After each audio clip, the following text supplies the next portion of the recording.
Assalamualaikum warahmatullahi wabarakatuh. Dari kecil lagi kita sudah berkawan, kita ada kawan baru, kita menambah kawan, kawan kita tukar sekolah. Banyak kawan-kawan kita berubah ganti-ganti, ada yang masih bersama kita, ada yang mungkin dah tidak mau berkawan dan sebagainya. Kehidupan kita seperti itulah.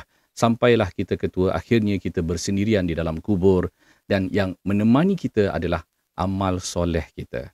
Kita tidak tahu bagaimana keadaan kita di dalam kubur, tapi kita ingin dalam keadaan kita kesunyian, amal soleh kita menjadi teman rapat bagi kita.